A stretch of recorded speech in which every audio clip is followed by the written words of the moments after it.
අයිබෝන් පුතේ අපි සාර්වාර්ථික න්‍යායේ දෙවනි පාඩමෙන් තමයි මේ හම්බෙන්නේ. දෙවනි කොටස. එන්න අපි කතා කරලා ඉවරයි දැනට සාර්වාර්ථික කළමනාකරණය දක්වා. පිටු අංකය 4 දක්වා අපි කතා කරා. සාර්වාර්ථික කළමනාකරණය. අපි කතා කරා සාර්වාර්ථික විචල්යන් කියන්නේ මොනවද? මේ මතක් කරොත් සාර්වාර්ථික විචල්යන් කියන්නේ මොනවද? අපි කතා කරා ජාතික නිෂ්පාදනය, සේවා නියුක්තිය, මිල මට්ටම, ගෙවුම් ශේෂ, සාර්වාර්ථික විචල්යන් ගැන කතා කරා. ඊළඟට අපි කතා කරා සාර්වාර්ථික අරමුණු කතා කරා 6ක් නේ. මොනවද අරමුණු?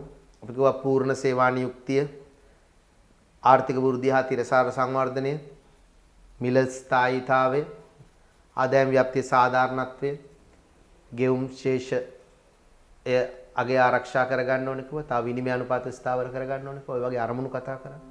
අපි කිව්වා සාර්වාර්ථික අරමුණු වලට යන්න ආර්ථික ප්‍රතිපත්ති භාවිතා කරන එක සාර්වාර්ථික කළමනාකරණය කියලා කිව්වා. අරමුණු වලට යන්න ප්‍රතිපත්ති භාවිතා කරන එක සාර්වාර්ථික කළමනාකරණය කියලා කිව්වා. අපි දැන් බලමු මොනවද සාර්වාර්ථික ප්‍රතිපත්තියක් කියන්නේ? මැක්‍රෝ ඉකොනොමික් පොලිසි එකක් කියන්නේ මොකක්ද? මොකක්ද සාර්වාර්ථික ප්‍රතිපත්තියක් කියන්නේ කියලා බලමු. ඉස්සෙල්ලම පොඩ්ඩක් ලියාගෙන ඊට පස්සේ අපි කතා කරමු මොකක්ද සාර්වාර්ථික ප්‍රතිපත්තියක් කියන්නේ කියලා ඉස්සෙල්ලා පොඩ්ඩක් ලියාගෙන ඉමු. ඊට පස්සේ අපි කතා කරමු ඒ ගැන වැඩි දුර. right.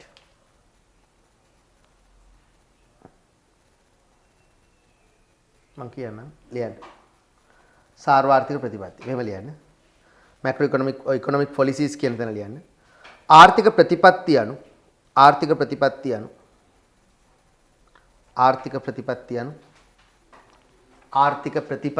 යනු සාර්වාර්ථික අරමුණු ඉටු කර ගැනීම සඳහා ආර්ථික ප්‍රතිපත්ති යනු සාර්ව ආර්ථික අරමුණු ඉටු කර ගැනීම සඳහා ආර්ථික ප්‍රතිපත්ති යනු සාර්වාර්ථික අරමුණු ඉටු කර ගැනීම සඳහා සාර්වාර්ථික අරමුණු ඉටු කර ගැනීම සඳහා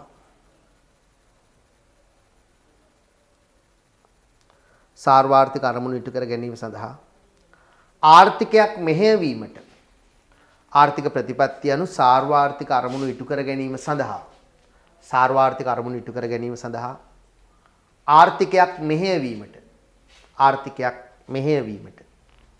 සාර්වාර්ථික අරමුණු ඉටු කර ගැනීම සඳහා ආර්ථිකයක් මෙහෙයවීමට සාර්වාර්ථික ප්‍රතිපත්ති යනු සාර්වාර්ථික අරමුණු ඉටු කර ගැනීම සඳහා ආර්ථිකයක් මෙහෙයවීමට රජයේ භාවිතා කරන විවිධ උපකරණයන්ය. සාර්වාර්ථික අරමුණු ඉටු කර ගැනීම සඳහා ආර්ථිකයක් මෙහෙයවීමට රජයේ භාවිතා කරන විවිධ උපකරණයන්ය.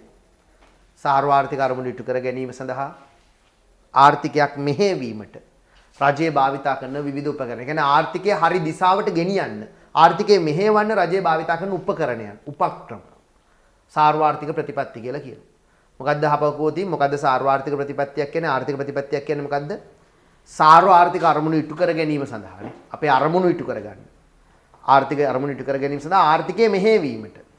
මොකද්ද අපේ අරමුණු ඉටු කරගන්න ආර්ථිකය මෙහෙයවීමට. භාවිතා කරනු ලබන ආර්ථික අරමුණු ඉටු කර ගැනීම සඳහා ආර්ථිකය මෙහෙයවීමට රජයක් භාවිතා කරන විවිධ උපකරණයන්.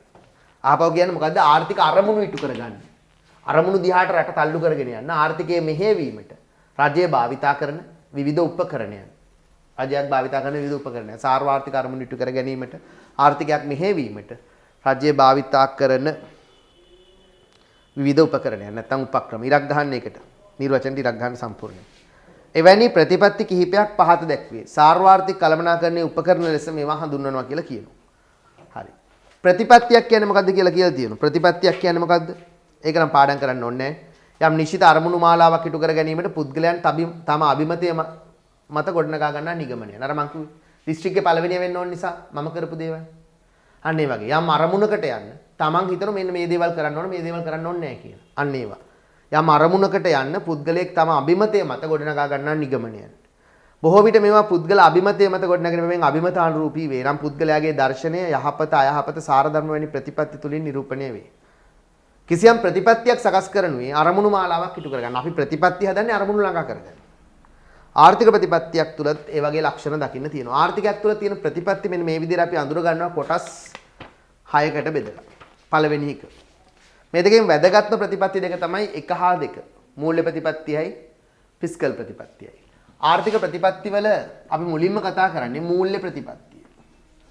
මූල්‍ය ප්‍රතිපත්තිය. රටක් මෙහෙවන්න අරමුණු ඉටු කර ගැනීම දිහාවට රටේ තියෙන සාර්වාර්ථික අරමුණු ඉටු කර ගැනීම දිහාවට රට තල්ලු කරගෙන යන්න. රට මෙහෙවන්න භාවිතා කරන එක ප්‍රතිපත්තියක් තමයි මූල්‍ය ප්‍රතිපත්ති. මූල්‍ය ප්‍රතිපත්ති. මොකද්ද පුතේ මූල්‍ය ප්‍රතිපත්ති කියලා කියන්නේ? මූල්‍ය ප්‍රතිපත්තිය. අපි කතා කරනවා මූල්‍ය ප්‍රතිපත්තිය ගැන. පුතේ මූල්‍ය ප්‍රතිපත්තිය කියන එක ක්‍රියාත්මක කරන්නේ මහ බැංකුව හරහා. ශ්‍රී ලංකාවේ නම් ශ්‍රී ලංකා මහ බැංකුව හරහා. අපි මේකට කියනවා මොනිටරි පොලිසි එක කියලා. මේක ගැන ඉගෙන ගන්න ඔයගොල්ලෝ ආර්ථික විද්‍යාවේ 7 වෙනි පාඩමේ සම්පූර්ණයෙන්ම. 7 වෙනි පාඩම කියන්නේ මුදල් හා බැංකු පාඩමේ. මුදල් කොටස නෙමෙයි බැංකු කොටසත් එක්ක කතා කරනවා. මුදල් හා බැංකු පාඩමේ මූල්‍ය ප්‍රතිපත්තිය ගැන අපි ඒක ළඟදී කතා කරන්න පටන් ගන්නවා. මූල්‍ය ප්‍රතිපත්තිය. එතකොට මොකද්ද මේ මූල්‍ය ප්‍රතිපත්තිය කියලා කියන්නේ? රටක් මෙහෙවන්න මහ බැංකුවත් එක්ක එකතු වෙලා රජය හදන ප්‍රතිපත්තිය. රටක් මෙහෙවගෙන යන්න මහ බැංකුවත් එක්ක එකතු වෙලා රජය හදන ප්‍රතිපත්තිය. මේ මූල්‍ය ප්‍රතිපත්තියේදී ප්‍රධාන වශයෙන් බලපෑම් කරන්නේ මෙන්න මේවට. මම කියන්නම් පොඩ්ඩක්. අපි පස්සේ නිර්වචන ලියමු. මුදලේ මිලට හා මුදලේ සුලභතාවය තමයි බලපෑම. මොකද මුදලේ මිල කියන්නේ? පුතේ මුදල් අපි බැංකුවේ මුදල් තැන්පත් කරනකොට අපිට ලැබෙන්නේ මොනවද? පොලි. බැංකුවෙන් ණයක් ගත්තොත් අපි ගෙවන්නේ මොනවද? පොලි. එහෙනම් මුදලේ මිල කියන්නේ පොලි අනුපාතය. මුදලේ සුලභතාවය කියන්නේ රටේ මුදල් සැපයීම. කොච්චර මුදල් තියෙද? මුදල් සැපයීම. මුදලේ මිල ඒ වගේම මුදලේ සුලභතාවය, මුදල් සැපයීම කියන දෙකට බලපෑම් කරනවා නේ. මුදලේ මිල ඒ වගේම මුදල් සැපයීමට බලපෑම් කරන්න හදපු ප්‍රතිපත්තිය තමයි මූල්‍ය ප්‍රතිපත්තිය කියලා කියන්නේ. රටේ මුදලේ මිල, රටේ පොලි අනුපාතය අඩු වැඩි කරන්න. රටේ මුදල් සැපයීම අඩු වැඩි කරන්න හදපු ප්‍රතිපත්තිය වලට අපි කියනවා මූල්‍ය ප්‍රතිපත්ති කියලා. පොඩ්ඩක් ඉන්න. මම මේක මෙන්න මෙහෙම ලියලා ඊළඟට කතා කරන්නම්. මූල්‍ය ප්‍රතිපත්තිය ගැන නිර්වචන පොඩ්ඩක් මෙන්න මෙහෙම ලියා ගන්න දැනට මේවා පස්සේ ගැඹුරින් උගන්වනවා. වෙනම පාඩමක් මූල්‍ය ප්‍රතිපත්තිය ගැන වෙනම පාඩමක් නේ. මම කිව්වා 7 වෙනි පාඩම. දැනට පොඩ්ඩක් නිර්වචන ලියා ගන්න. මූල්‍ය ප්‍රතිපත්තිය යනු මුදලේ මිලට මූල්‍ය ප්‍රතිපත්තිය යනු මුදලේ මිලට වරහන් ඇතුළේ යන පොලි අනුපාතිකයට. මූල්‍ය ප්‍රතිපත්තිය යනු මුදලේ මිලට වරහන් ඇතුලේ ලියන්න පොලි අනුපාතිකයට.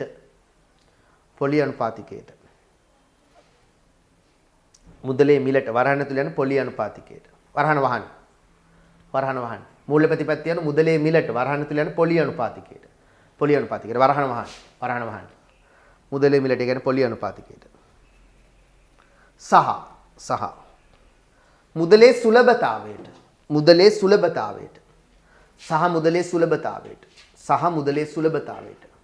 වරහන් ඇතුළේ යන මුදල් සැපයීමට කියන.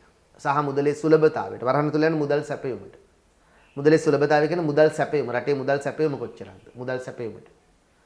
මොකද්ද? මුදලේ සුලභතාවයට. මුදල් සැපයීමට.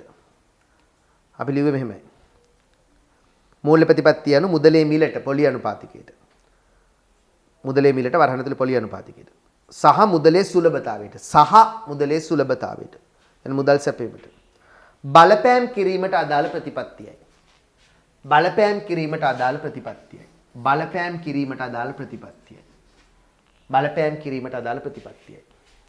පුතේ ශ්‍රී ලංකා මහ බැංකුව තමයි රටේ පොලි අනුපාත තීරණය කරන්නේ. ඔයගොල්ලෝ දන්නවද දැන් මේ දවස්වල රටේ පොලි අනුපාත අඩු කරලා තියෙනවා නේ. දැන් මේ ආර්ථික අවපාත තත්ත්වයක් ඇති වෙලා තියෙනවනේ කොවිඩ් වසංගතයත් එක්ක.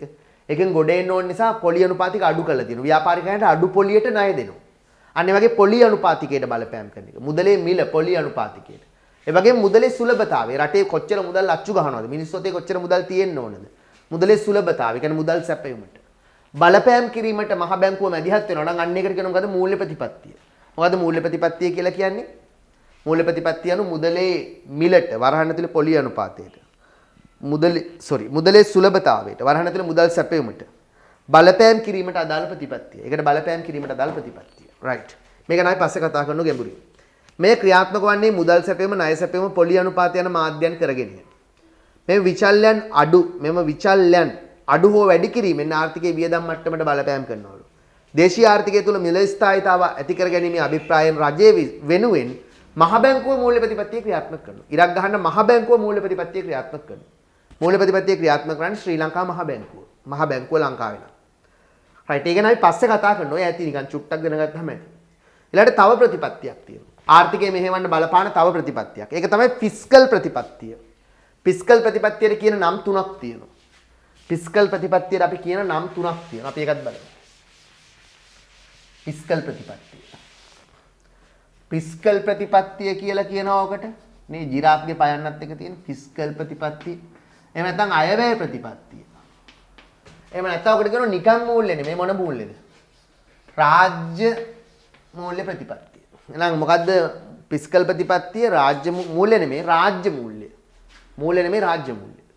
කොහොම මේක රාජ්‍ය මූල්‍ය ප්‍රතිපත්තිය නැත්නම් ෆිස්කල් නැත්නම් අයවැය ප්‍රතිපත්තිය කියලා කියනවා. ඒ තමයි දෙවෙනි එක. මේකදී මොකද්ද වෙන්නේ? අතරම ඔයගොල්ලෝ දන්නවා අයවැය පුතේ. අයවැය හැදෙන්නේ කොහොමද? ආණ්ඩුවේ ආදායමෙන්. රාජ්‍ය ආදායම නිකන් කෙටියෙන් කිව්වොත් රාජ්‍ය ආදායමෙන් අපි තුමු බිලියන 1000ක් කියලා. රාජ්‍ය වියදම අඩු කරනවා. අපි තුමු වියදම 1500ක් කියලා. එතකොට අපි දන්නවා සාමාන්‍ය ලංකාවේ එහෙමයි. රාජ්‍ය ආදායමට වඩා අනිවාර්යෙන් වියදම වැඩි. අපිට නෝ අයවැය හිගය. අයවැය හිගය. අයවැය හිගයක් වෙනවා. හිගය පියවන්නේ මොකද්ද ගන්නේ? ණය ගැනීම. ඕක පියවන්නේ ණය ගන්න.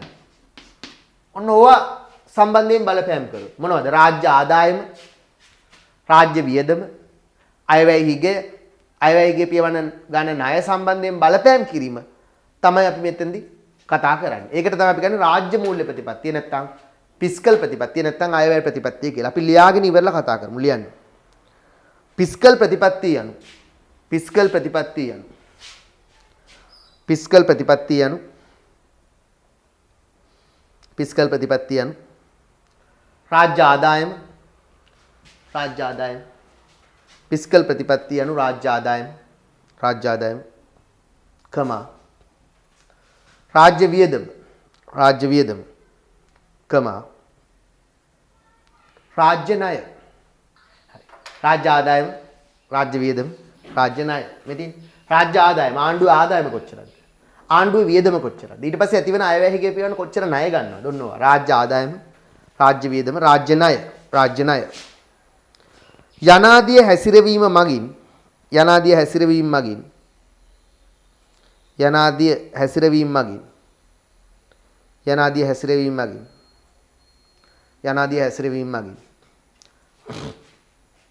ප්‍රධාන සාර්වාර්ථික විචල්යන්ට යනාදිය හැසිරවීම මගින් ප්‍රධාන සාර්ව ආර්ථික විචල්යන්ට යනාදිය හැසිරවීම මගින් ප්‍රධාන සාර්වාර්ථික විචල්යන්ට බලපෑම් කිරීමයි.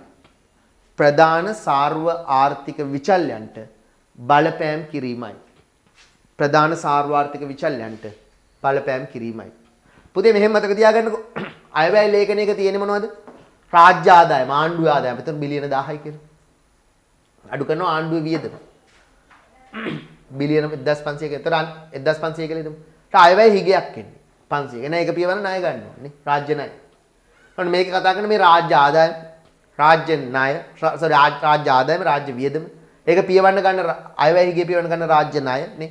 ඔන්න ඕවට බලපෑම් කිරීම නේ. එහෙනම් මොකද්ද අපි කියන්නේ ෆිස්කල් ප්‍රතිපත්තිය, රාජ්‍ය මූල්‍ය ප්‍රතිපත්තිය, අයවැය ප්‍රතිපත්තිය කියන්නේ මොකද්ද?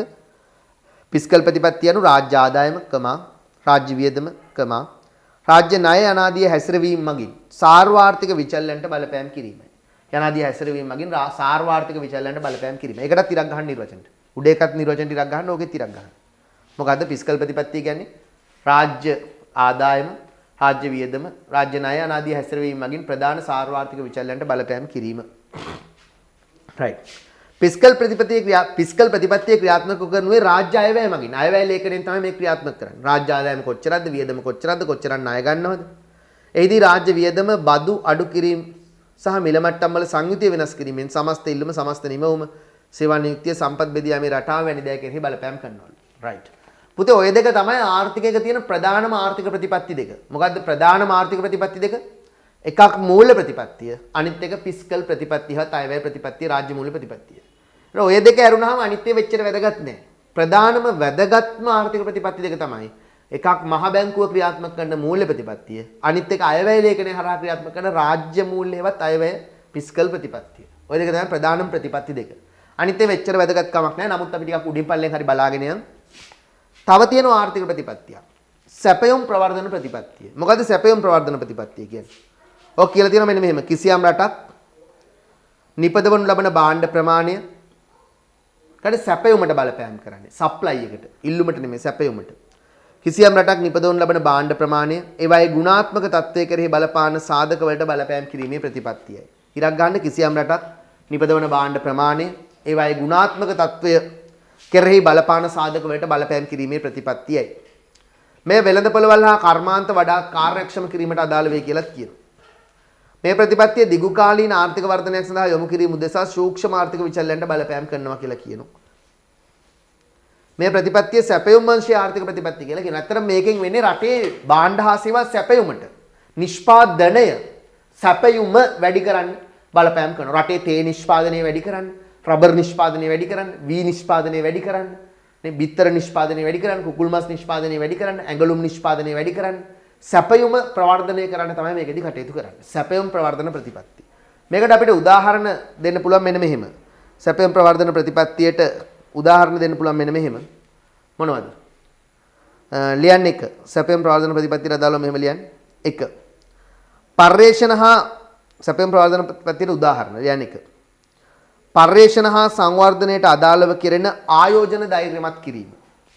පර්යේෂණ හා සංවර්ධනයට අදාළව කෙරෙන ආයෝජන ධෛර්යමත් කිරීම. පර්යේෂණ හා සංවර්ධනයට අදාළව කෙරෙන ආයෝජන ධෛර්යමත් කිරීම. ඒ කියන්නේ රටේ අලුතෙන් පර්යේෂණ වලට අලුත් පර්යේෂණ හා සංවර්ධන යම් දෙයක් පිළිබඳ පර්යේෂණ හා සංවර්ධන කරන ආයෝජන ධෛර්යමත් කරන එක සැපයුම් ප්‍රවර්ධනය. දැන් හිතන්නකෝ අලුතෙන් කෘෂි බීජ වර්ගයක් පොල් පර්යේෂණ ආයතනයේ පර්යේෂණ කළ අලුත් පොල් ප්‍රභේදයක් හොයාගන්න. තේ පර්යේෂණ ආයතනයේ පර්යේෂණ කළ අලුත් තේ ප්‍රභේදයක් හොයාගන්න අස්වැන්න වැඩි. අන්න වගේ පර්යේෂණ හා සංවර්ධනය සඳහා කරන ආයෝජන දිරිමත් කරනවා. සැපයුම් ප්‍රවර්ධන ප්‍රතිපත්තිය එක කොටසක්. පර්යේෂණ හා සංවර්ධන ආයෝජන දිරිමත් කරනවා. තව 2. අධ්‍යාපනය හා පුහුණු කිරීම. අංක 2. අධ්‍යාපනය හා පුහුණු කිරීම සඳහා ආයෝජන වැඩි කරනවා. රටේ අධ්‍යාපනය ලබා දෙන්න, වෘත්තීය පුහුණුව වගේ දේවල් ලබා දෙන්න. අධ්‍යාපනය හා පුහුණු කිරීම සඳහා කරන ආයෝජන වැඩි කිරීම. අධ්‍යාපනය හා ඒකිනුත් රටේ සැපයුම් වැඩි කරන්න පුළුවන් කියලා විශ්වාස කරනවා. අධ්‍යාපනය හා පුහුණු කිරීම සඳහා සිදු කරන ආයෝජන වැඩි කිරීම. අධ්‍යාපනය හා පුහුණු කිරීම සඳහා සිදු කරන ආයෝජන රටේ වැඩි කරනවා. ඊළඟට අංක 3 ලියන්න. ශ්‍රම වෙළඳපළ ප්‍රතිසංස්කරණය. ශ්‍රම වෙළඳපළ ප්‍රතිසංස්කරණය. ශ්‍රම වෙළඳපළ ප්‍රතිසංස්කරණය කියන්නේ රටේ තියෙන කම්කරු නීති රීති ලිහිල් කරන. ශ්‍රම වෙළඳපළ වල ප්‍රතිසංස්කරණය කරන. ශ්‍රම වෙළඳපළ ප්‍රතිසංස්කරණය. ඒකත් සැපයුම වැඩි කරන්න හේතුවක්. ශ්‍රම වෙළඳපළ ප්‍රතිසංස්කරණය වරහන්න තුල යන්න. කම්කරු නීති රීති ලිහිල් කිරීම. රටේ කම්කරු නීති රීති ලිහිල් කරනවා. කම්කරු නීති රීති ලිහිල් කරන එකේ මොකක්ද තියෙන හොඳේ පුතේ? කම්කරු නීති රීති ලිහිල් කරාට පස්සේ ආයෝජකයෝ අපේ රටේ ඇවිල්ලා ව්‍යාපාර කරන්න කැමතියි. අයි කම්කරුවෙක් බඳව ගත්තට අයින් කරාට ලොකු ගැටලුවක් නැහැනේ. ලිහිල් කම්කරු නීති තියෙන රටක විදේශ ආයෝජකයෝ වැඩ කරන්න කැමතියි. එහෙනම් කම්කරු නීති රීති ලිහිල් කිරීම. කම්කරු නීති රීති ලිහිල් කිරීම. ඒකත් එතකොට සැපයුම් ප්‍රවර්ධන ප්‍රතිපත්තියම කෑල්ලක්. කම්කරු නීති රීති ලිහිල් කරන එක. තාම මොනවද තියෙන්නේ?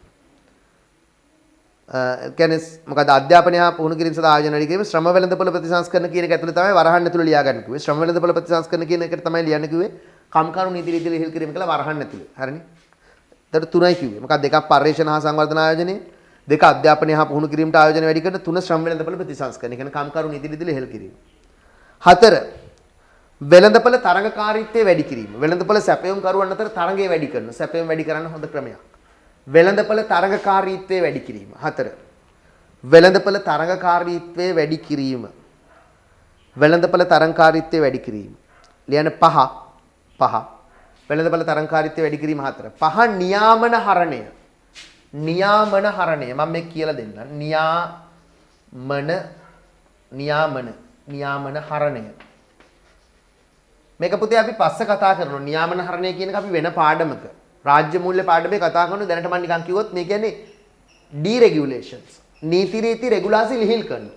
දැන් රටේ ව්‍යාපාර කරගෙන යන්න බෑනේ නීති වැඩි වුණාම. නීති රීති ලිහිල් කරනවා. දැන් ඊතරක හැම දෙයකම පරිසර බලපත්‍ර ගන්න ඕන, ආදායම් මොකද ප්‍රාදේශ සභාව වලින් බලපත්‍ර ගන්න ඕන, බදු ගෙවන්න ඕන. නීති රීති වැඩි නම් ඒ වගේ රටක ව්‍යාපාර කරන්න කවුරුත් කැමති නැහැ. නීති රීති ලිහිල් කළා ව්‍යාපාරිකයන්ට නිදහසේ ව්‍යාපාර කරන්න ඉඩ හදලා දෙනවා. ඒකට අපි කියන්නේ නියාමන හරණය. ඒකත් රටක සැපයුම් වැඩි කරන්න හේතුවක්. දැන් හිතන්න විදේශීය ආයෝජකයෝ අපේ රටේ එන්න කැමති නැහැ. ඇවිල්ලා මේකේ ව්‍යාපාරයක් පටන් ගන්න බෑ. මේකේ දස 50ක් නීති තොගයක් තියෙනවා. අපි රජය කරන්නේ විදේශිකයන්ට නීති රීති ලිහිල් කරලා දෙනවා. ඒගොල්ලන්ට ඇවිල්ලා ව්‍යාපාර පටන් ගන්න පුළුවන්. නියාමන හරණය. හරි එතකොට ඒකත් සැපයුම් ප්‍රවර්ධන ප්‍රතිපත්තියේ කොටසක්. ඊළඟට තව ලියන්න අංක 5ද කොහෙද ඊළඟ එක අංක 5. 5ද 6ද මන්ද අංක බලලා දාගන්න හරියට. පෞද් අංක 6. පෞද් නියාමන හරණේකාව පොඩ්ඩක් වරහන්න තුල ලියන්න. නියාමන හරණේකාව වරහන්න තුල ලියගන්න නීති රීති රෙගුලාසි ලිහිල් කිරීම කියලා. නැත්තම් පස්සේ බලන්න මොකද්ද කියලා. මොකද්ද නියාමන හරණේ කියන්නේ? නීති රීති රෙගුලාසි ලිහිල් කිරීම. නියාමන හරණේ කියන්නේ මොකද්ද? නීති රීති රෙගුලාසි ලිහිල් කිරීම. අංක 6 ලියන්න. අංක 6. අංක 6 ලියන්න පෞද්ගලීකරණය. පෞද්ගලීකරණය. අංක 6 ලියන්න පෞද්ගලීකරණය. අංක 6 පෞද්ගලීකරණය. අංක 6 ලියන්න පෞද්ගලීකරණය. අංක 6 පෞද්ගලීකරණය. අංක 6 පෞද්ගලීකරණය. අංක 6 පෞද්ගලීකරණය. ඊළඟට ඊළඟ එක. මොකක්ද ඊළඟ එක? අංක 6 පෞද්ගලීකරණය. අංක 6 පෞද්ගලීකරණය. ඊළඟට අංක 7 ශුද්‍ර මූල්‍ය සැපයීම. ශුද්‍ර මූල්‍ය සැපයීම. ශුද්‍ර මූල්‍ය සැපයීම. අංක 7 ශුද්‍ර මූල්‍ය සැපයීම. අපි කියන මයික්‍රෝ ෆිනෑන්ස් කියලා. ශුද්‍ර මූල්‍ය සැපයීම. ශුද්‍ර මූල්‍ය සැපයීම. මොකද්ද ශුද්‍ර මූල්‍ය සැපයීම කියලා කියන්නේ? ශුද්‍ර මූල්‍ය සැපයීම කියලා කියන්නේ පුතේ කුඩා ව්‍යාපාර දැන් ලොකු ව්‍යාපාරිකයන්ට ණය දෙන්න බැංකු ඉන්නවනේ. ලොකු අංක 7 ලියන්නේ ශුද්‍ර මූල්‍ය සැපයීම. ශුද්‍ර මූල්‍ය ශුද්‍ර ජීවීන් ලියන්නේ ඒද ශුද්‍ර මූල්‍ය සැපයීම. ඒකත් සැපයීම ප්‍රවර්ධන ප්‍රතිපත්තියේ කොටසක්. ශුද්‍ර මූල්‍ය සැපයීම. ශුද්‍ර මූල්‍ය සැපයීම කියලා කියන්නේ මොකද්ද? ඒ කියන්නේ අර අපි දන්නවා ලොකු ව්‍යාපාරිකයන්ට ණය ගන්න බැංකු තියෙනවා. බැංකු වලින් ඕන තරම් ණය දෙනවා. හැබැයි පොඩි ගමේ ඉන්න පොඩි ව්‍යාපාරිකයෙකුට කොසු ඉදල් හදන මිනිස්සෙකුට බිම්මල් හදන මිනිස්සෙකුට තල කැරලි නිෂ්පාදකයෙකුට ලණු කැරලි හදන කෙනෙකුට මල් පෝච්චි හදන කෙනෙකුට ණයක් ගන්න කෙනෙක් නැහැ. ඒගොල්ලන්ට පොඩි කුඩා කණ්ඩායම් හදලා ඒගොල්ලන්ට අවශ්‍ය ණය පහසුකම් ලබා දෙන්න හදන ක්‍රමවේද තියෙනවා. මයික්‍රෝ ෆයිනෑන්ස් සුද්‍ර මූල්‍ය. ඔය ගම්වල තියෙන්නේ සහභාගීත්ව සංවර්ධන පදනම් සනස අනම්මනම් ඕවා සර්වෝදේ ව්‍යාපාරේ.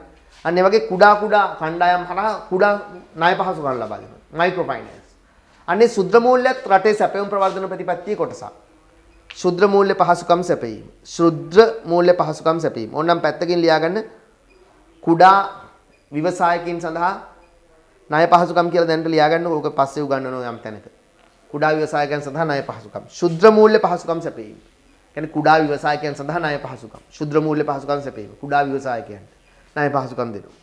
අංක 8 කුඩා ව්‍යාපාර හරි අංක 8 ලියන්න. 8 ප්‍රාදේශීය සංවර්ධනය.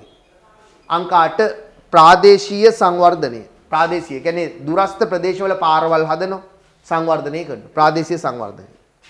අංක 9 නිෂ්පාදන සහනාධාර ලබා දෙනවා. එකත් සැපයුම් වැඩි කරන්න කරන දෙයක්. නිෂ්පාදන සහනාධාර ලබා දෙනවා. ප්‍රාදේශීය සංවර්ධනය කියන්නේ දුෂ්කර ප්‍රදේශවල පාරවල් හදනවා, පාලම් හදනවා, බෝක්කු හදනවා. ඒවා ප්‍රාදේශීය සංවර්ධනය. අංක 9 නිෂ්පාදන සහනාධාර ලබා දෙනවා. නිෂ්පාදකයන්ට නිෂ්පාදන සහනාධාර ලබා දෙනවා. නිෂ්පාදන සහනාධාර. ඔන්න ඕවා මගින් රටේ සැපයුම් වැඩි කරනවා නම් අපි ඒකට කියන මොකද්ද? සැපයුම් ප්‍රවර්ධන ප්‍රතිපත්තිය කියලා. සැපයුම් ප්‍රවර්ධන ප්‍රතිපත්තිය කියන ඔන්න ඔය ක්‍රමවලට රටේ සැපයුම වැඩි කරන එක. සැපයුම් ප්‍රවර්ධන ප්‍රතිපත්තිය. රයිට් පුතේ. ඊළඟට බලන්න. අංක 6. අවචරයි සැපයුම් ප්‍රවර්ධන ප්‍රතිපත්තිය. ඊළඟට තව ප්‍රතිපත්තියක් තියෙනවා විදේශ වෙළඳ ප්‍රතිපත්තිය. අපි කියනවා foreign trade policy. පුතේ ඇත්තටම ඕක කතා කරනවා 9 හා 10 පාඩම් වල. ඔන්න නිකන් අයිනේ ලියාගන්න 9 හා 10 පාඩම් වල ඕක කතා කරනවා. 9 හා 10 පාඩම් වල ඕක කතා කරනවා. දැන් මම මේ ටිකක් නිකන් චුට්ටක් කියන්නේ. මොකද්ද විදේශ වෙළඳ ප්‍රතිපත්තිය කියන්නේ? අපි විදේශ රටවල් එක්ක වෙළඳාම යදනකොට අපනයන ආනයන විදේශ විනිමය අනුපාත ගෙවුම් ශේෂ විදේශ විනිමය අනුපාත ගෙවුම් ශේෂ සාර්වාර්ථික විචල්යන් මෙහෙයවමින් සාර්වාර්ථික අරමුණු දිනා ගැනීම විදේශ වෙළඳ ප්‍රතිපත්තියයි කියලා කියනවා. ඒකට ඉරක් ගන්න අපනයන ආනයන විදේශ විනිමය අනුපාත ගෙවුම් ශේෂ සාර්වාර්ථික විචල්යන් මෙහෙයවමින් සාර්වාර්ථික අරමුණු දිනා ගැනීම විදේශ වෙළඳ ප්‍රතිපත්තිය කියලා කියනවා. පුතේ විදේශ වෙළඳ ප්‍රතිපත්තියත් අපි උදාහරණ ලියමු. 1 උදාහරණ ලියන්න. මේකෙදි කරන්නේ මෙන්න මේවා. 1 විදේශ විනිමය අනුපාතය තීරණය කරනවා. රටක විනිමය අනුපාතය කීයද? ඩොලර් එකට රුපියල් කීයද? රුපියලට ඩොලර් කීයද?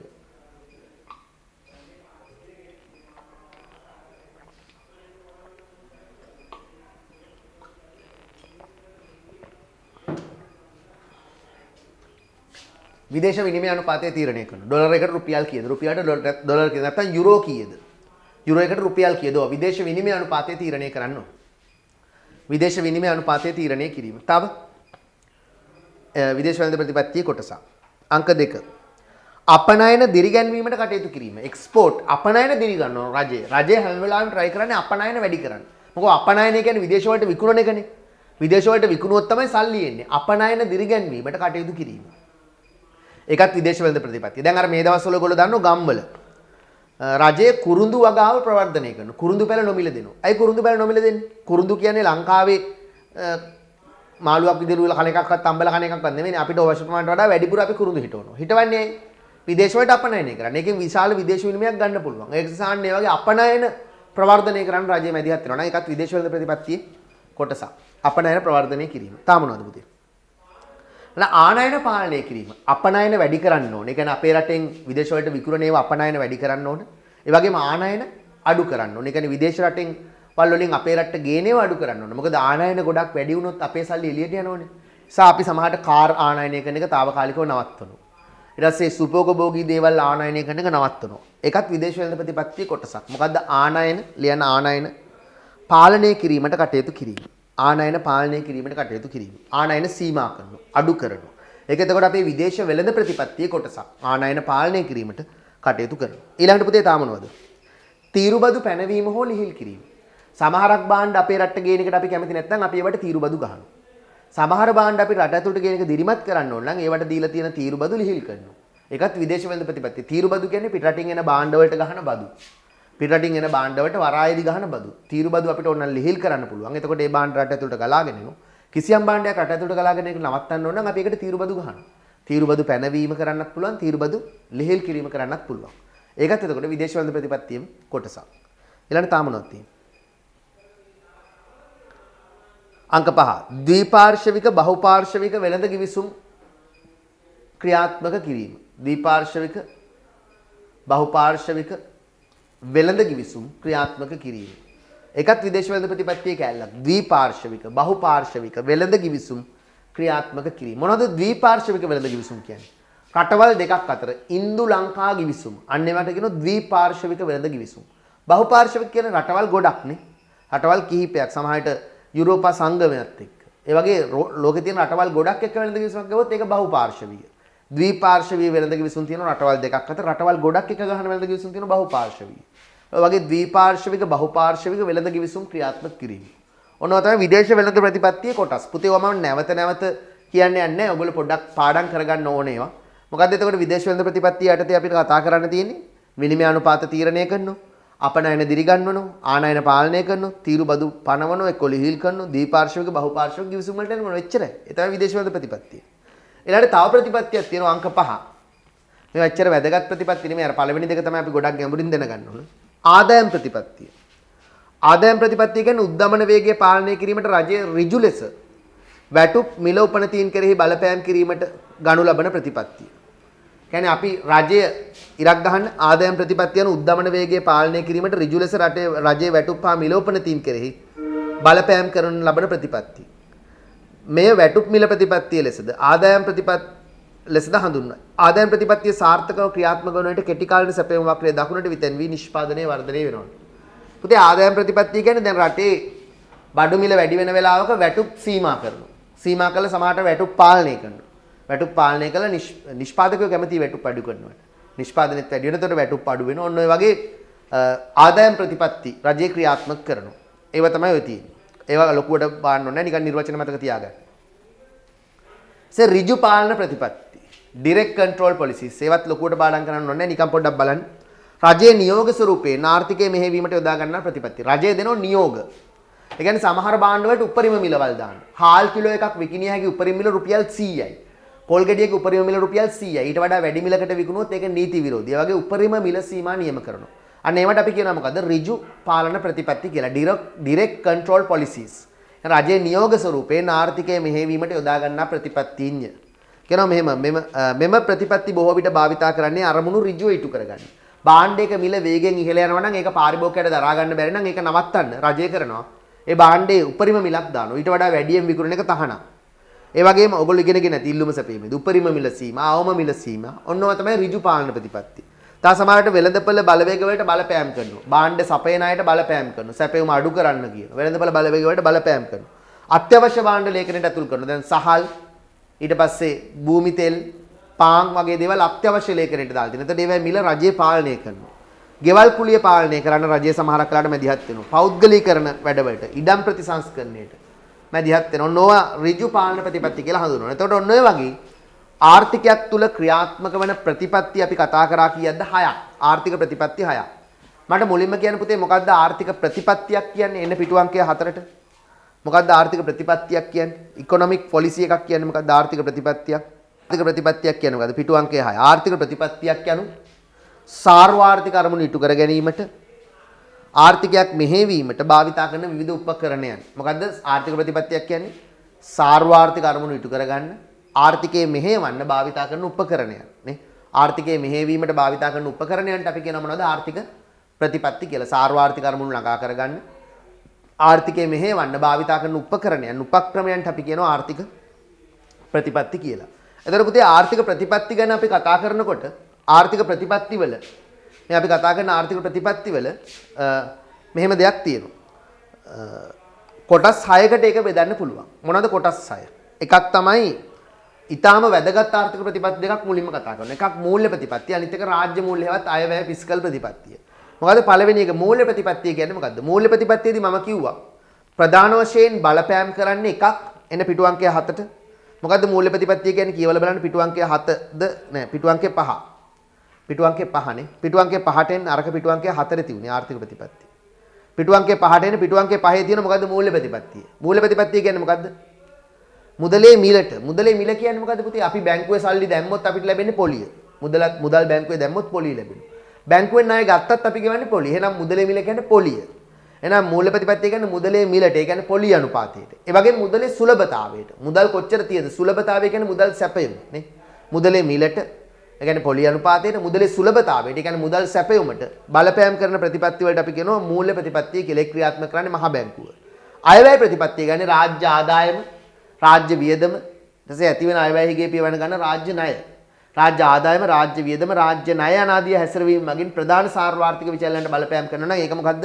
අයවැය ප්‍රතිපත්තිය, ෆිස්කල් ප්‍රතිපත්තිය, රාජ්‍ය මූල්‍ය ප්‍රතිපත්තිය කියලා කියනවා.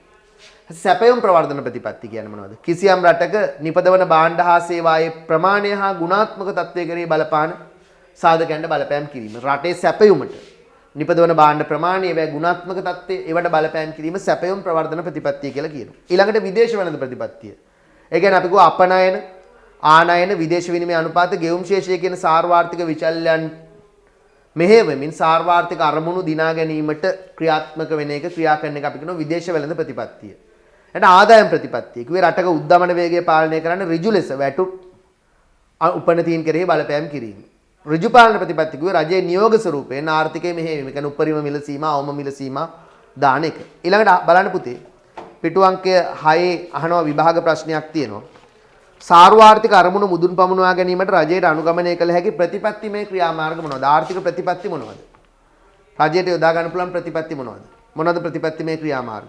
1 මූල්‍ය ප්‍රතිපත්තිය භාවිතා කරන්න පුළුවන්. තව අයවැය ප්‍රතිපත්තිය භාවිතා කරන්න පුළුවන්. ෆිස්කල් ප්‍රතිපත්තිය භාවිතා කරන්න පුළුවන්. ඊට පස්සේ අයවැය ප්‍රතිපත්තිය කියන්නේ ඒක තමයි ෆිස්කල්. සැපයුම් ප්‍රවර්ධන ප්‍රතිපත්තිය භාවිතා කරන්න පුළුවන්. විදේශ වෙළඳ ප්‍රතිපත්තිය භාවිතා කරන්න පුළුවන්. ආදායම් ප්‍රතිපත්තිය භාවිතා කරන්න පුළුවන්. ඍජු පාලන ප්‍රතිපත්තිය භාවිතා කරන්න පුළුවන්. එහෙනම් ප්‍රතිපත්තිමය ක්‍රියාමාර්ග කියන්නේ ඕවා මොකද්ද? මූල්‍ය ප්‍රතිපත්තිය, රාජ්‍ය මූල්‍යවත් අයවැය ප්‍රතිපත්තිය, ඊට පස්සේ විදේශ වෙළඳ ප්‍රතිපත්තිය, සැපයුම් ප්‍රවර්ධන ප්‍රතිපත්තිය, ආදායම් ප්‍රතිපත්තිය, ඍජු පාලන ප්‍රතිපත්තිය කියලා ප්‍රතිපත්ති 6 ලියන්න. ප්‍රතිපත්ති 6 උතන ලියන්න. මම ආයෙ වෙලාව ගන්න නැහැ. ඔයගොල්ලෝ ලියන්න මොකද ප්‍රතිපත්ති 6 උතන ලිව්වනම් හරි. ඊළඟට සමස්ත ආර්ථිකයට සිදුවන බලපෑම මත ඉහත සඳහන් කළ ආර්ථික ප්‍රතිපත්ති ප්‍රධාන කොටස් දෙකක් යටතේ වර්ග කරන්න පුළුවන්. කොහොමුණත් පුතේ. ඔය ආර්ථික ප්‍රතිපත්ති 6ම අපිට කඩන්න පුළුවන් ප්‍රධාන කොටස් දෙකකට. ප්‍රධාන කොටස් දෙකක් යටතේ කතා කරන්න පුළුවන්. ඔය ආර්ථික ප්‍රතිපත්ති වලින් ටිකකට අපි කියනවා ඉල්ලුමට බලපාන ඒවා. ඉල්ලුම් කළමනාකරණ ප්‍රතිපත්ති. සැපයුමට බලපෑම් කරන ඒවාට අපි කියනවා සැපයුම් කළමනාකරණ ප්‍රතිපත්ති කියලා. ඒ කියන්නේ මෙහෙමයි. ඔය අපි දැන් කතා කරපු සාර්වාර්ථික ප්‍රතිපත්ති 6 අපිට දාන්න පුළුවන් ගොඩවල් දෙකකට. මෙහෙම. ටිකක් අපි කියන්න පුළුවන් මොකද්ද? ඉල්ලුම් කළමනාකරණ ප්‍රතිපත්ති. අපිට ඔගේ තව ටිකකට කියන්න පුළුවන් සැපයුම් කළමනාකරණ ප්‍රතිපත්ති. ඔතන නෝට් එකේ දීලා තියෙනවා. මොනවද ඉල්ලුම් කළමනාකරණ ප්‍රතිපත්ති කියලා කියන්නේ? ඉල්ලුම. ඒ කියන්නේ අපි දන්නවා වෙළඳපළක තියෙනවා බලවේග දෙකක්. මොකද්ද? එකක් සමාහාර ඉල්ලුම. සමහර ඉල්ලුම් මේ තියෙන ඉල්ලුම්. අනිත් එක සමහර සැපේ. ඉල්ලුමට බලපාන ප්‍රතිපත්ති තියෙන්න පුළුවන්. ඉල්ලුම් කළමනාකරන ප්‍රතිපත්ති දෙකක් තියෙනවා ඇත්තට. සැපෙමුට බලපාන ප්‍රතිපත්ති තියෙනවා. සැපෙම් කළමනාකරන ප්‍රතිපත්ති හතරක් විතර තියෙනවා. බලමු මොනවද මේ ඉල්ලුම් කළමනාකරන ප්‍රතිපත්ති මොනවද සැපෙම් කළමනාකරන ප්‍රතිපත්ති. බලන්න පොඩ්ඩක් කියවලා. ඉස්සෙල්ලාම එන්නේ ඉල්ලුම් කළමනාකරන ප්‍රතිපත්ති. ඉල්ලුම් කළමනාකරන ප්‍රතිපත්තිය අනුව සමස්ත ඉල්ලුමට බලපෑම් කළ හැකි ප්‍රතිපත්ති වේ. ඉරක් ගහන්න. ඉල්ලුම් කළමනාකරන ප්‍රතිපත්තිය අනුව රටේ සමස්ත ඉල්ලුමටනේ සමස්ත ඉල්ලුමට බලපෑම් කළ හැකි ප්‍රතිපත්ති වේ. ඉල්ලුම් කළමනාකරන ප්‍රතිපත්තිය අනුව සමස්ත ඉල්ලුමට මේ කියන්නේ ඉල්ලුම් වක්‍රයට. රටේ එක භාණ්ඩයක නෙවෙයි මුළු රටේ තියෙන සියලුම භාණ්ඩවල තියෙන ඉල්ලුම සමහර ඉල්ලුමට බලපෑම් කරන ප්‍රතිපත්ති වලට අපි කියනවා ඉල්ලුම් කළමනාකරන ප්‍රතිපත්ති. ඉල්ලුම් කළමනාකරන ප්‍රතිපත්තිය අනුව සමස්ත ඉල්ලුමට බලපෑම් කළ හැකි ප්‍රතිපත්ති වේ. මේ යටතේ ප්‍රධාන වශයෙන් බලපෑම් කරනුවේ සාර්වාර්ථික විචලනයන්ට කියන ඉල්ලුම් කළමනාකරන ප්‍රතිපත්ති දෙකක් තියෙනවා. එකක් තමයි මූල්‍ය ප්‍රතිපත්තිය. මූල්‍ය ප්‍රතිපත්තිය අර අපි කතා කරපු වැදගත්ම ප්‍රතිපත්ති දෙක. මූල්‍ය ප්‍රතිපත්තිය මහා බැංකුවේ මූල්‍ය ප්‍රතිපත්තිය. අනිත් එක ෆිස්කල් හෙවත් අයවැය ප්‍රතිපත්තිය. අන්න ඒ දෙක තමයි ඉල්ලුමට බලපෑම් කරන ඉල්ලුම් කළමනාකරන ප්‍රතිපත්ති දෙක. රටක භාණ්ඩවල සැපයුමට බලපෑම් කරන සැපයුම් කළමනාකරන ප්‍රතිපත්ති කියන්නේ මොනවද? සැපයුම් කළමනාකරන ප්‍රතිපත්තිය අනුව සමස්ත සැපයුම් වක්‍රයට බලපෑම් කළ හැකි ප්‍රතිපත්ති. සමස්ත සැපයුම් වක්‍රයට මුළු සප්ලයි කර්ව් එකට සැපයුමට බලපෑම් කරන්න පුළුවන් ප්‍රතිපත්ති වලට කියන සැපයුම් කළමනාකරන ප්‍රතිපත්ති. පුතේ රටක සැපයුම් කළමනාකරන ප්‍රතිපත්ති හතරක් තියෙනවා අනිත් ටික. කියන්නේ සැපයුම් ප්‍රවර්ධන ප්‍රතිපත්තිය, විදේශ වෙළඳ ප්‍රතිපත්තිය, ආදායම් ප්‍රතිපත්තිය, ඍජු පාලන ප්‍රතිපත්තිය කියන අර ප්‍රතිපත්ති 6 බලපාන්නේ සැපයුම් කළමනාකරණයට. අර සැපයුම් කළමනාකරණයට අර ප්‍රතිපත්ති 4 බලපාන්නේ සැපයුම් කළමනාකරණයට. ආර්ථික ප්‍රතිපත්ති 6න් පළවෙනි දෙක. ඒ කියන්නේ මොකද්ද? මූල්‍ය ප්‍රතිපත්තියයි ෆිස්කල් ප්‍රතිපත්තියයි බලපාන්නේ රටේ ඉල්ලුමට. ඉල්ලුම් කළමනාකරන ප්‍රතිපත්ති. ආර්ථික ප්‍රතිපත්ති 6න් අවසාන 4. කියන්නේ සැපයුම් ප්‍රවර්ධන, විදේශ වෙළඳ, ආදායම් ඍජු පාලන කියන ඒවා බලපාන්නේ සැපයුමට. ඒවට අපි කියනවා සැපයුම් කළමනාකරන ප්‍රතිපත්ති කියලා. right. ඊළඟට එන්නේ ඊටාම වැදගත් කොටසකට තව. දැන් අපි ගොඩක් දේවල් මේවා තියරි හරිනේ. දැන් සාර්වාර්ථික සමතුලිතේ පොඩ්ඩක් ගණන් හදන්නම තියෙන පාඩම. ගණන් ටික පටන් ගන්න කලින් යනවා වැදගත් තියරි කොටස් ටිකක්. මේ තාම අපි ඉන්නේ අන්නේ තියරි සාකච්ඡාව ඇතුලේ. තියරි සාකච්ඡාව ඇතුලේ තමයි අපි තාම මේ ඉන්නේ. ඒ තියරි සාකච්ඡාව ඇතුලේ අපි තව කතා කරන්න ඕන දෙයක් තියෙනවා. මොකක්ද ප්‍රසාරණාත්මක සාර්වාර්ථික ප්‍රතිපත්තියක් කියන්නේ? මොකක්ද සංකෝචනාත්මක සාර්වාර්ථික ප්‍රතිපත්තියක් කියන්නේ කියන එක මුලින්ම කතා කරන්න ඕන. අපි ඒක කතා කළේ. ප්‍රසාරණාත්මක සාර්වාර්ථික ප්‍රතිපත්ති සහ සංකෝචනාත්මක සාර්වාර්ථික ප්‍රතිපත්ති. ඔය ඕන දැන් අපි ඉගෙන ගත්තනේ ආර්ථික ප්‍රතිපත්ති 6ක්. මොකද්ද? මූල්‍ය ප්‍රතිපත්තිය, ෆිස්කල් ප්‍රතිපත්තිය, ඔය තියෙන උඩ සැපයුම් ප්‍රවර්ධන ප්‍රතිපත්තිය, විදේශ වෙළඳ ප්‍රතිපත්තිය, ආදායම් ප්‍රතිපත්ති සහ ඍජු පාලන ප්‍රතිපත්ති. ඔය ප්‍රතිපත්ති අපිට කොටස් දෙකකට දාන්න පුළුවන්. ප්‍රසාරණාත්මක ඒවා කියලා දාන්න පුළුවන්. සංකෝචනාත්මක කියලා වෙන වෙනම දාන්න පුළුවන්. අපි ප්‍රසාරණාත්මක සාර්වාර්ථික ප්‍රතිපත්ති මොනවද? ඔය 6න් ප්‍රසාරණාත්මක සාර්වාර්ථික ප්‍රතිපත්ති කියන්නේ මොකක්ද? ඔය 6ටම අදාළව සංකෝචනාත්මක සාර්වාර්ථික ප්‍රතිපත්ති කියන්නේ මොනවද කියන එක අපි හිමීට වෙනම ඉගෙන ගමු. ඉස්සෙල්ලම බලන්න මොකක්ද ප්‍රසාරණාත්මක සාර්වාර්ථික ප්‍රතිපත්තිය කියන එක අපි ඉස්සෙල්ලා සාකච්ඡා කරලිමු. ප්‍රසාරණාත්මක. දැන් පුතේ මෙහෙමයි.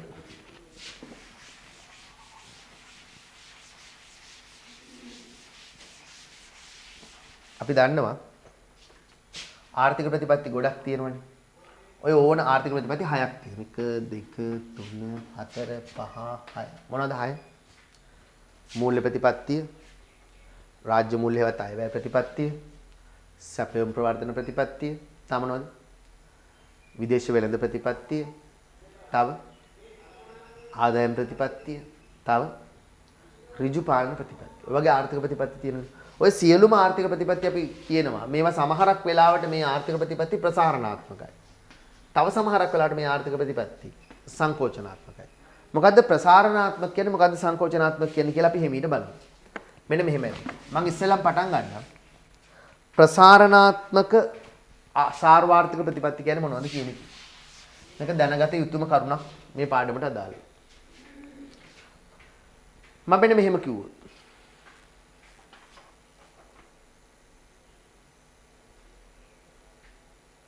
පුතේ යම්කිසි සාර්වාර්ථික ප්‍රතිපත්තියක් නිසා රටේ සමහර ඉල්ලුම වැඩි වෙනවා නම් යම් සාර්වාර්ථික ප්‍රතිපත්තියක් නිසා රටේ සමහර කියන්නේ සමස්ත ඉල්ලුම සමහර ඉල්ලුම වැඩි වෙනවා. ඉල්ලුම වැඩි වෙනකොට මොකද වෙන්නේ පුතේ? කියන්නේ රටේ යම් ප්‍රතිපත්තියක් මොකක් හරි ආර්ථික ප්‍රතිපත්තියක් නිසා මොකක් හරි දෙයක් කරන රජය. ඒ රජය කරන යම් ක්‍රියාවක් නිසා රටේ භාණ්ඩ වලට, ඒ කියන්නේ එක භාණ්ඩයක් නෙමෙයි, පාන් වලට නෙමෙයි, හාල් වලට නෙමෙයි, සියලුම භාණ්ඩ හා සේවා වලට තියෙන ඉල්ලුම වැඩි වෙනවා. සමාහාර ඉල්ලුම වැඩි වෙනවා. පුතේ සමාහාර ඉල්ලුම රටේ වැඩි වෙනවා නම් සමාහාර ඉල්ලුම රටේ වැඩි වෙනවා නම් සමාහාර ඉල්ලුම රටේ වැඩි වෙනවා නම් සමාහාර ඉල්ලුම වැඩි වෙනකොට මොකද වෙන්නේ?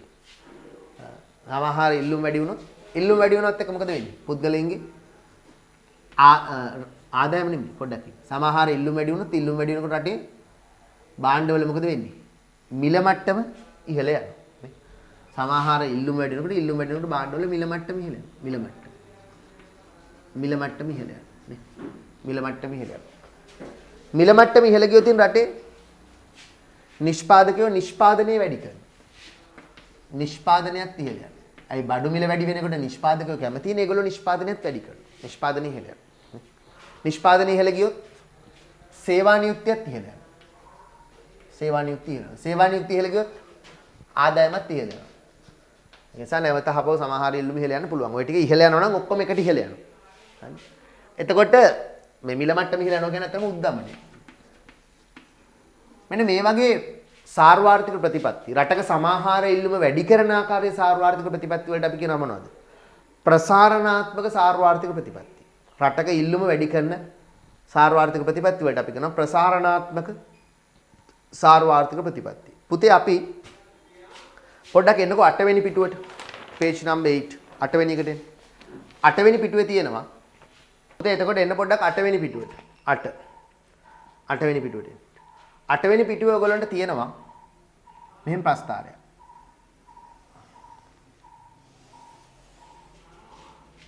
ඒකේ තියෙනවා මේ පැත්තේ තියෙනවා පොදු මිල මට්ටම P. පොදු මිල මට්ටම P කියලා දාන්න. එතන තියෙනවා සමස්ත නිමවුම. නැත්නම් මූර්ත නිෂ්පාදනය කියලා කියන කමන්නේ. සමස්ත නිමවුම.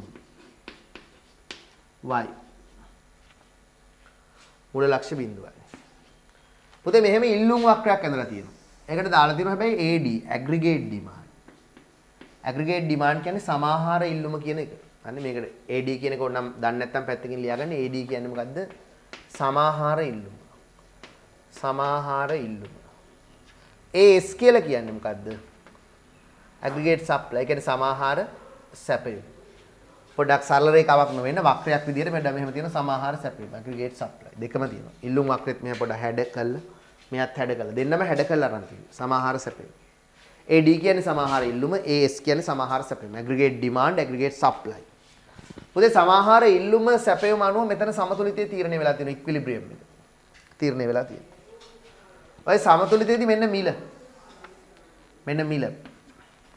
මට්ටම මෙන්න y නිෂ්පාදන මට්ටම. P කියලා කියන්නේ මිල මට්ටම. මිල මට්ටම. මේ තමයි පොදු මිල මට්ටම. පුතේ බැරි වෙලාවත් රටේ සමාහාර ඉල්ලුම වැඩි වුණොත් යම් හේතුවක් නිසා මොකක් හරි හේතුවක් නිසා රටේ සමාහාර ඉල්ලුම වැඩි වුණොත් මෙන්න මෙහෙම. රටේ සමාහාර ඉල්ලුම වැඩි වෙනවා මෙහෙම. නෑ. ඒ මොකක්ද වෙන්නේ? ඒ සැපේ මොකක්ද? හරි. මෙහෙම සමාහාර ඉල්ලුම් වක්‍රය තියෙනවා. මොකක් හරි හේතුවක් නිසා රටේ සමාහාර ඉල්ලුම් වැඩි වුණොත් මේ තියෙන ඉල්ලුම් වක්‍රය. ඉල්ලුම් වැඩි වෙනකන් ඉල්ලුම් වක්‍රය දකුණට යනවා. ඉල්ලුම් වක්‍රය ඉහළට දකුණට යනවා. සමාහාර ඉල්ලුම් මෙන්න මෙහෙම වැඩි වුණා. මොකද වෙන්නේ? යම් හේතුවක් නිසා ඔන්න ඔය විදිහට සමාහාර ඉල්ලුම් වැඩි වුණා. සමාහාර ඉල්ලුම වැඩි වෙනකොට මොකද වෙන්නේ?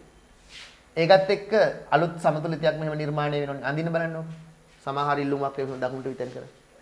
aggregate demand 2.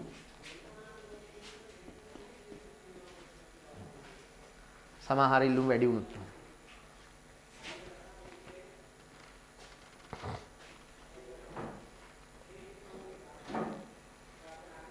මේක equilibrium 1 කියලා දාමු. right. මේක P1 මේක Y1. ඉතින් මෙතන දාමු 2 කියලා. equilibrium 2. මේක 1 කියලා දාන්න. තියෙන එක P1 E1 Y1. P1 E1 Y1 තමයි තියෙන්නේ. සමහර ඉල්ලුම් වක්‍රය දකුණට යන්දින්න මෙහෙම දකුණට දාන්න. ඉල්ලුම් වැඩි වෙනවා. ඉල්ලුම් වැඩි වුණාට පස්සේ අලුත් සමතුලිතයක් වෙනවා. I2. අර මිල P2 නිමැවුම Y2 මිලත් වැඩි වෙලා නිෂ්පාදනයත් වැඩි වෙනවා. සමාහාර ඉල්ලුම් වැඩි වුණොත් ඒකත් එක්ක රටේ මිල මට්ටමත් ඉහළ ගිහලා නිෂ්පාදනයත් ඉහළ ගිහලා. ඔන්න ඔය වගේ යම් සිදුවීමක් නිසා රටේ සමාහාර ඉල්ලුම් වැඩි වෙනවා නම් අන්න ඒකට අපි කියනවා මොකද්ද ප්‍රසාරණාත්මක සාර්වාර්ථික ප්‍රතිපත්තියක් කියලා. පොඩ්ඩක් ඔක කොහොමම තියලා ප්‍රසාරණාත්මක සාර්වාර්ථික ප්‍රතිපත්තියක් කියන අන්න ඒ වගේ එකක්. ඔක කොහොමම තියලා එන්න ආයි මුලට එන්න. දැන් පොඩ්ඩක් කියවලා බලන්න. 7 වෙනි පිටුවට එන්න. 7 වෙනි පිටුවට. ඔක කොහොමද තියලා එන්න 7 වෙනි පිටුවට. 7 වෙනි පිටුවේ මෙන්න මෙහෙම තියෙනවා. ප්‍රසාරණාත්මක සාර්වාර්ථික ප්‍රතිපත්තිය යනු සමස්ත නිමවුම හා සේවා නියුක්තිය ඉහළ නැංවීමේ අරමුණ පෙරදරි කරගෙන මූල්‍ය හා පිස්කල් ප්‍රතිපත්තිය මෙහෙයවීමයි. මෙහිදී උද්දමන පීඩනය ඉහළ යනු ඇත. පොඩ්ඩක් ඒ කියන්නේ පුතේ දැන් මේ රටක භාණ්ඩ වලට තියෙන ඉල්ලුම වැඩි කරු. රටේ සියලුම භාණ්ඩ එක භාණ්ඩයක් නෙමෙයි මේ. එක භාණ්ඩයක ඉල්ලුම නෙමෙයි. සියලුම භාණ්ඩවල ඉල්ලුම. ඒ කියන්නේ ආහාර, ඇඳුම්, නිවාස, වාහන, පොත්පත්, සපත්තු මේ සියලුම භාණ්ඩවල තියෙන ඉල්ලුම. ඇග්‍රිගේට් ඩිමාන්ඩ් එක. සමාහාර ඉල්ලුම වැඩි කරොත් රටක භාණ්ඩවල තියෙන සමාහාර ඉල්ලුම වැඩි කරොත් මොකද වෙන්නේ ඒකත් එක්ක? මිල මට්ටම ඉහළ යනවා. රටක සමාහාර ඉල්ලුම වැඩි කරොත් ඒකත් එක්ක අනිවාර්යෙන් රටේ මිල මට්ටම ඉහළ යනවා. මිල මට්ටම ඉහළ ගියොත් මිල වැඩි වෙන එකට නිෂ්පාදකයෝ කැමතියි. දැන් සපත්තු මිල වැඩි වුණාට DSI මුදලාලි කැමතියි. ඒතකොට එයා නිෂ්පාදනය වැඩි කරනවා. නිෂ්පාදනය වැඩි කරොත් සේවා නියුක්තිය වැඩි වෙනවා. සේවා නියුක්තිය වැඩි වෙනොත් ආදායම ඉහළ යනවා. ඔන්න ඔය වගේ තත්ත්වයක් ඇති වෙන්නේ ප්‍රසාරණාත්මක සාර්වාර්ථික ප්‍රතිපත්තියකදී තමයි. ප්‍රසාරණාත්මක සාර්වාර්ථික ප්‍රතිපත්තියකදී උද්දමනය ඇති වෙනවා. ඒ සමස්ත ඉල්ලුම වැඩි වෙනකොට මේ බලන්න මිල මට්ටම P1 ඉඳලා P2 දක්වා වැඩි වෙලා උද්දමනය ඇති වෙනවා. හරිද? ඒතර මොකද්ද ප්‍රසාරණාත්මක සාර්වාර්ථික ප්‍රතිපත්තිය කියන්නේ? පොඩ්ඩක් ඉරක් ගහන්න. නෝට් එක බලන්න 7 වෙනි පිටුව. නෝට් එක බලන්න. ප්‍රසාරණාත්මක සාර්වාර්ථික ප්‍රතිපත්තිය යනු සමස්ත නිමවුම හා සේවා නියුක්තිය ඉහළ නැංවීමේ අරමුණ පෙරදරිව. ඉරක් ගන්න. රටක ඉල්ලුම වැඩි වෙනකොට නිෂ්පාදනය වැඩි වෙනවා, සේවා නියුක්තිය වැඩි වෙනවා. මේ තියෙන උඩ උද්දමනය, නිෂ්පාදනය, සේවා නියුක්තිය ඔය වැඩි වෙනවා. සමස්ත නිමවුම හා සේවා නියුක්තිය ඉහළ නැංවීමේ අරමුණ පෙරදරිව මූල්‍ය හා පිස්කල් ප්‍රතිපත්තිය මෙහෙයවීමයි. එහිදී උද්දමනෙත් ඇති වෙනවා මේ. උද්දමනෙත් ඇති වෙනවා. එහිදී උද්දමන පීඩනය ඉහළ යනවා. ඉරක් ගන්න එකට.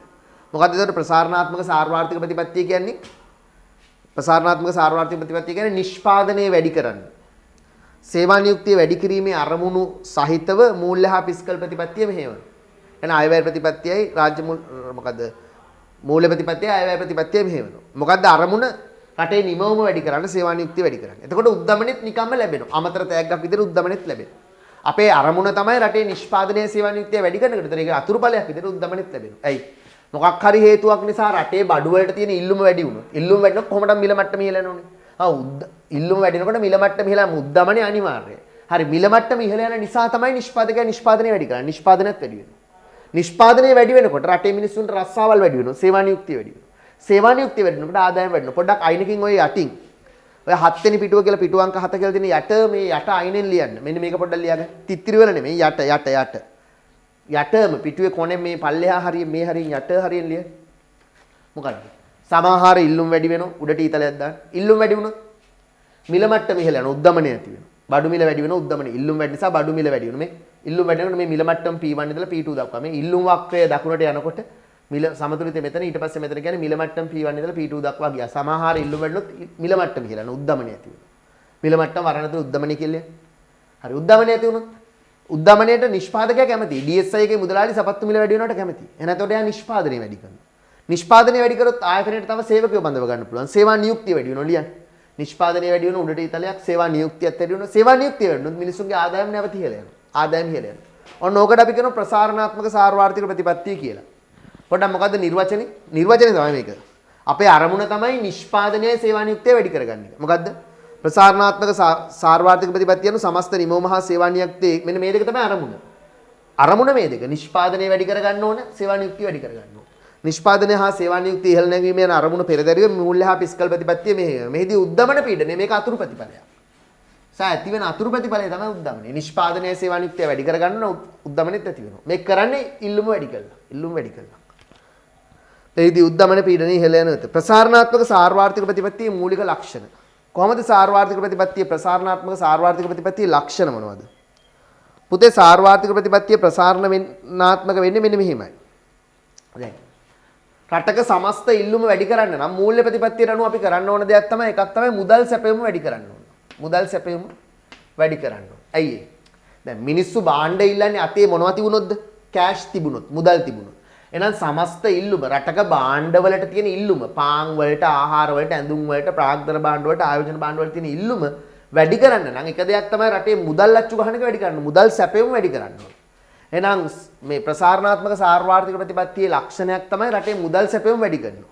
එහෙනම් ඒකේ මූලික ලක්ෂණ වල ලියන්න අංක 1 තිත්තිරේ ලියන්න. ප්‍රසාරණාත්මක සාර්වාර්ථික ප්‍රතිපත්තියේ ලක්ෂණ වල ලියන්න අංක 1 මුදල් සැපයුම. මුදල් අච්චු ගහන වැඩි. මුදල් අච්චු ගැහුවොත් නේ ඉල්ලුම වැඩි වෙන්නේ භාණ්ඩ වලට. මිනිස්සු අතේ මුදල් තියෙනකොට.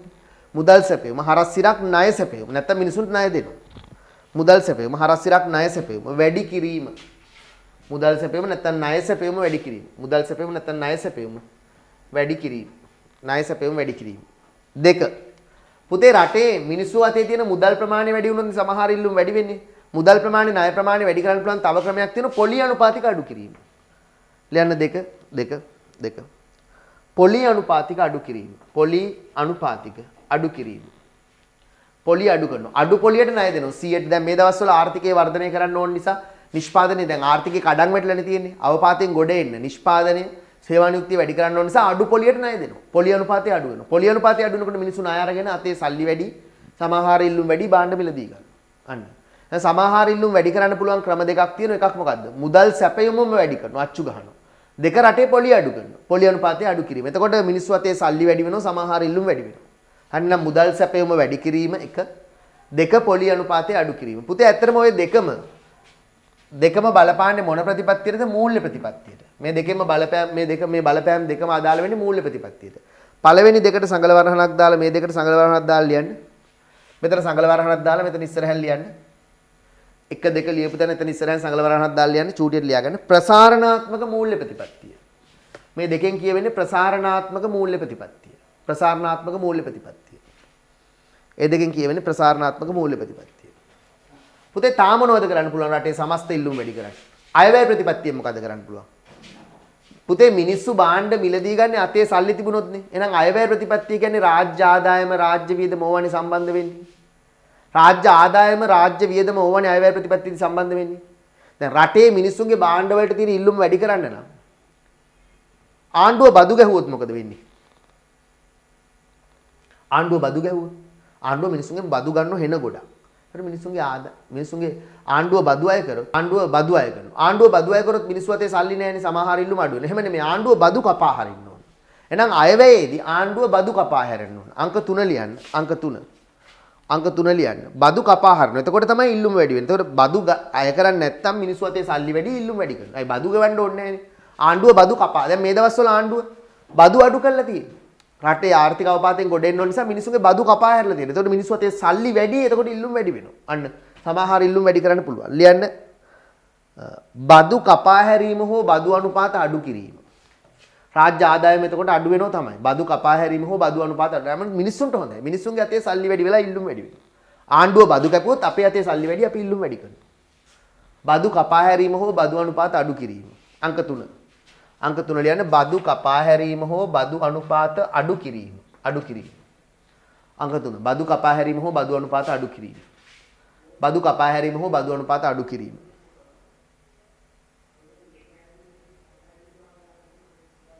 බදු කපා හැරීම හෝ බදු අනුපාත අඩු කිරීම. පුතේ තාම මොනවද කරන්න පුළුවන්?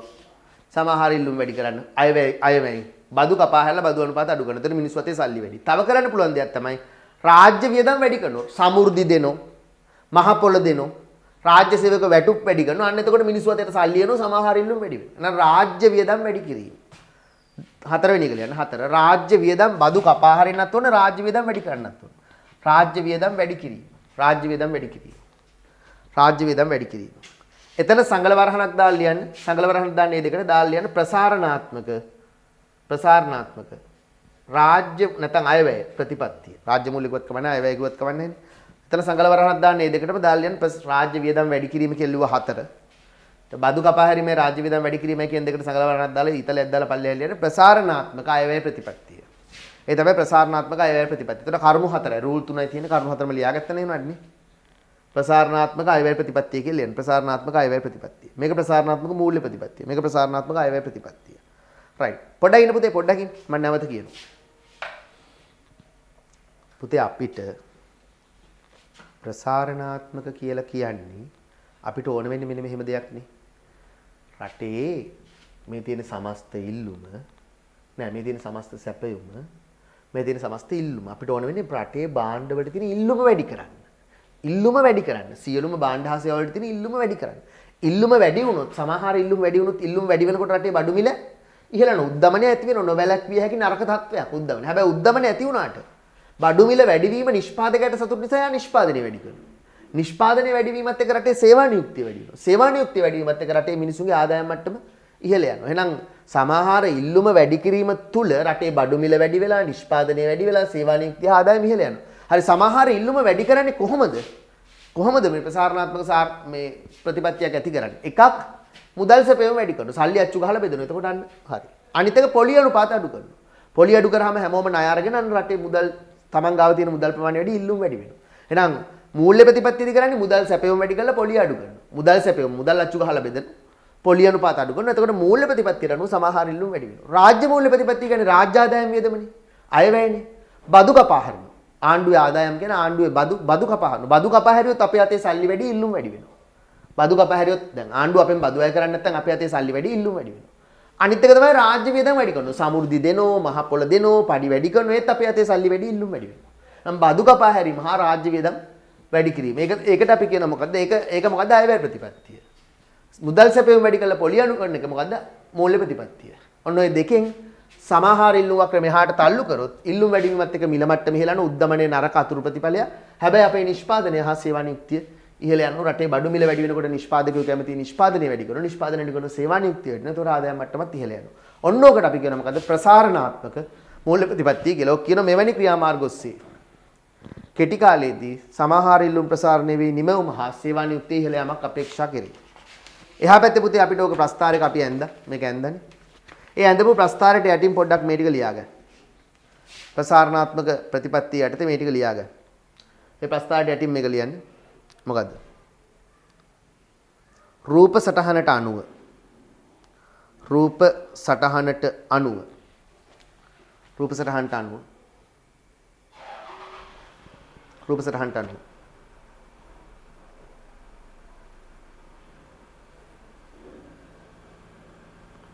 ප්‍රසාරණාත්මක සාර්වාර්ථික ප්‍රතිපත්තිය හේතුවෙන් රූප සටහනට අනුව ප්‍රසාරණාත්මක සාර්වාර්ථික ප්‍රතිපත්තිය හේතුවෙන් රූප සටහනට අනුව ප්‍රසාරණාත්මක සාර්වාර්ථික ප්‍රතිපත්තිය හේතුවෙන් ප්‍රසාරණාත්මක සාර්වාර්ථික ප්‍රතිපත්තිය හේතුවෙන් රූප සටහනට අනුව ප්‍රසාරණාත්මක සාර්වාර්ථික ප්‍රතිපත්තිය හේතුවෙන්